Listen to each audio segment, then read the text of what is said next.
like yourself do pay more attention today than they did back then. And not that there weren't teachers that paid attention to that, but, it just wasn't in my experience around.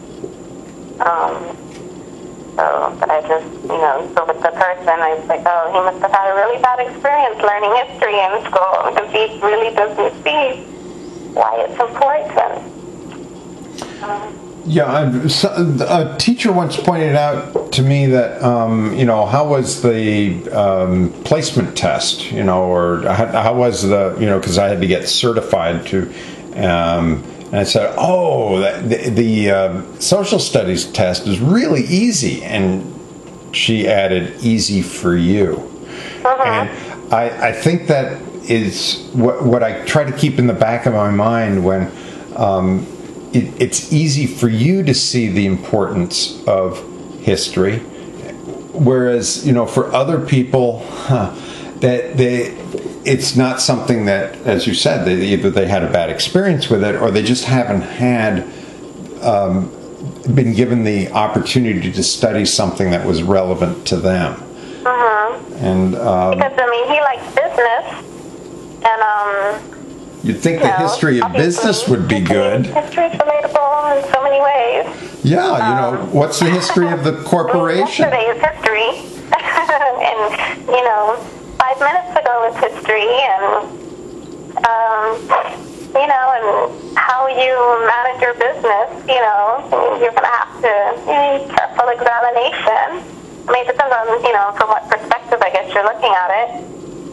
But yeah, like when I was doing my undergrad, my first experience wasn't good. I wasn't into it. And part of it is, you have all your prereqs, and not all of them are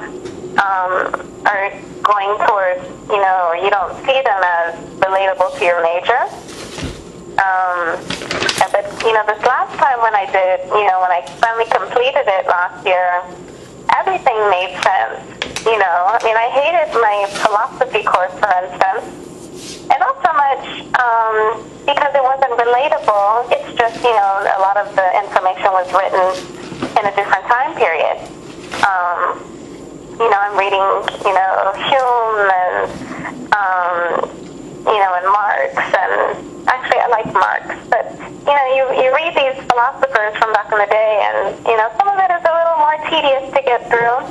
But in the end, you see, like, it's so, it's very relatable to the government, to our U.S. Constitution, or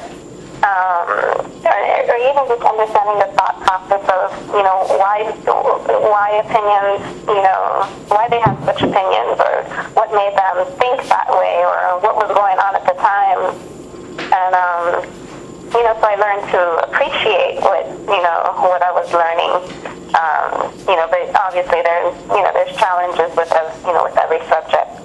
But everything made sense. Even I took, I think one of my first classes was Global Issues with Dr. B. And, and I liked it. But it wasn't until probably maybe 10 classes later I realized how relatable that information was and everything. Because you learn about the different problems going on in the world, and then you start to see, like something might be, even like with her, the book that she assigned, where she, looking for Mr. Guevara, I'd never really paid attention to who he was, and nor the problems that occur in South America, and then you start to read all the history books and all the different, things and politics, and you see how relatable everything is, even if it's the environment. You think something is just politics, and you don't really think about environment when you're first, studying those sorts of things. And so then afterwards I was like, wow, I wish I would have, maybe paid attention more before, or maybe it just wasn't, timing wasn't right. But now everything seems relatable. And, everything that I read in some form or fashion, it all comes together much more clearly. Well, then you have been well educated.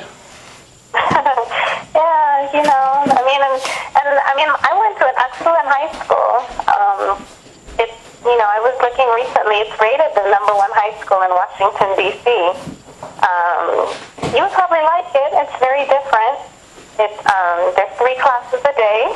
I remember our first class was like an hour long, and the other 2 were 2 hours each. And it was set up sort of like a college. Your Monday classes, you have Thursday, and Tuesday classes, you have Friday. Wednesday classes, you only had once a week. You chose your own classes. It's a small school. It was only about 300 students when I first, when I went there. I don't know if they've increased that.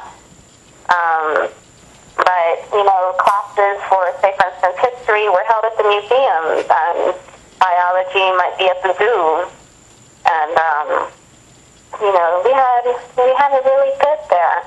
And, I definitely realized, I hated my humanities teacher because she made us write so much, every day she made us write an essay.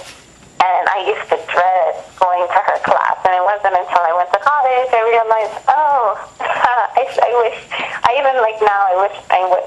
wish I knew her name so I could thank her for that, because, of course, now I have strong writing skills that I know I started, gaining when I was there with her, because she made us write so much. None of my other classes really required that much writing, at least on the spot, and, you had to read something and basically critically analyze it for information, and,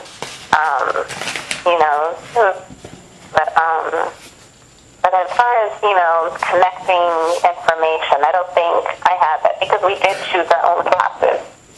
And, so if I chose, I guess, my humanities course, I chose astronomy, and I chose paleontology, and all these different things, but I wasn't able to connect those dots that I can now. But, it was a pretty interesting school, now that I think about it. Probably just needed just a little more structure back then, because giving students the freedom to choose their own classes probably isn't always a good thing. Right. Not when you're, here I was 14 years old, and I just signed up for they told you, of course, you have to have certain things. Like you have to have a science, you have to have a math. Right. So you chose your own. The key is basically to gradually transfer responsibility. Was there additional questions that you needed to ask? No, Steve, that's all. I'm sorry. Okay. I took up all your time. I think that's pretty much all. You've answered so much, and then some, which will definitely give me plenty to write about. I like this class, though, that I'm taking. I just wish the teacher would respond to my messages.